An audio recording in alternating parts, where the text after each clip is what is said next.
I'm Ricky Velez, and you're watching Backstage Interviews with Shay Diddy at Comedy Fest. 106 KMEL.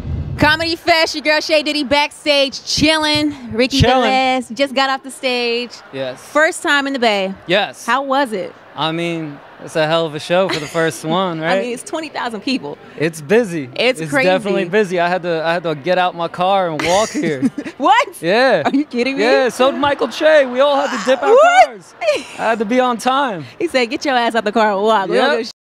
That's hilarious. So, first time in the Bay Area.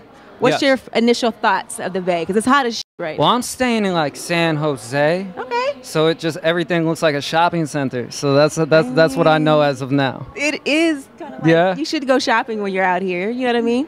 But you're from Queens. Queens, New York. You just got, was it the best comic in New York City? I just got a Variety, I won last year. Okay. New York's funniest in the New York Comedy Festival. Okay. And then I got Variety's top 10 for the Montreal Comedy Festival this year. So for a person who has the accolades of basically the best comedy. Nah, she's bugging.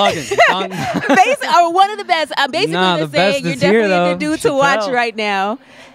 How do you just stay humble and keep coming up with new material, and what's your process for that? I mean, humble's real easy in New York. Do a sold out show and then you can't get a seat on the subway. That will humble you real fast. He's like, dude, really? So, I mean, New York's real humbling, and that's why I love it. And I got my family there, so they keep me in check. All your family's from New York? Yeah, Queens. That's crazy. Yeah. So you got that Queens swag, like what? I live in Manhattan now. I sold out. I sold out. I moved out. You paying Manhattan I had to get out of rent? Queens. Oh, you definitely making money. I love Queens, but I had to get out. He said I had to get out. So how has Chappelle influenced you? Because I know you guys have been good for a while. Chappelle, I mean, when I was in high school, the Chappelle show was out. So, and it played on Wednesdays, and on Thursdays, everybody would come in and just say lines from the Chappelle show. So, I mean, he was the guy. He's everything. I mean, he's the best. You can't deny it with him. He's unbelievable. That's crazy. Now, when you see things with former legendary comedians like Bill Cosby, when that type of stuff comes out, what do you think in your head? Dude, is that a topic you never touch, or talking about Cosby?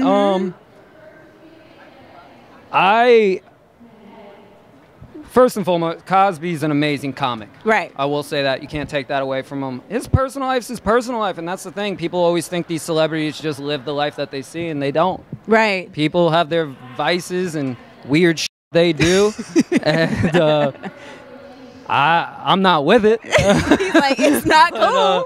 It's definitely interesting, and I mean, it doesn't throw no shade on his comedy for me, but at the same time, it throws shade on who he is for me. It doesn't throw shade on who he is for you as far as comedy? No. He's still Cosby. He still put out those specials. He still made millions upon millions laugh, but at the same time, he did the worst thing you possibly can do to somebody. Completely understand that. I was always curious about how do you guys do you stay away from that and just don't touch it at all, or do you maybe crack a joke? There's nothing untouchable for me. I'll talk about anything when it comes to, if it's funny, it's funny. I was going to say, because I mean, things like that, when it comes down to people's personal lives, I don't really know where to really... The line is. Where the line is with that. Yeah, do you feel like people are extra sensitive when it comes to things like that? Rape?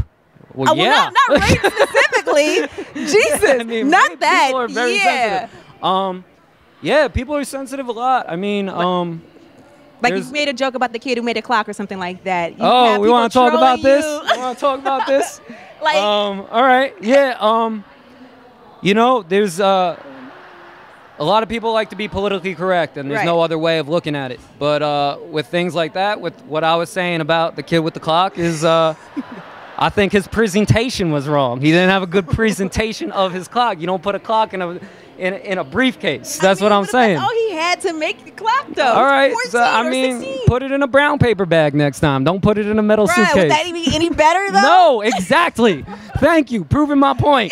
Proving my point they would make a damn clock. Yeah. Oh, my God. What is the first 2 weeks of school? He's just trying to impress his teachers. And first 2 weeks of school as a freshman. He's trying to get into MIT. He's letting it be known. Yo, I'm here to learn. I'm here to invent. This is what I do. My first 2 weeks of school, I was trying to get girls. I wasn't trying to make clocks. I was getting high on the backfield. Really? With blunts, keeping 100. And then I quit 3 weeks later. Bad experience, kind of. Anyway, so Ricky, anything else we should look forward to 2015 that you got coming up? I mean, the Nightly Show just got our second season. We're going to be 2016. Oh, that's going to be crazy. Really pumped about that. Larry's really doing his thing right now. And the show's going amazing. How'd you hook up with Larry? Larry found me. Really? Larry found me at Caroline's one night. And after that, me and him were just eye to eye and just... He got me. He knew I wasn't going to shy away from a lot of stuff. I'll say how I feel about things.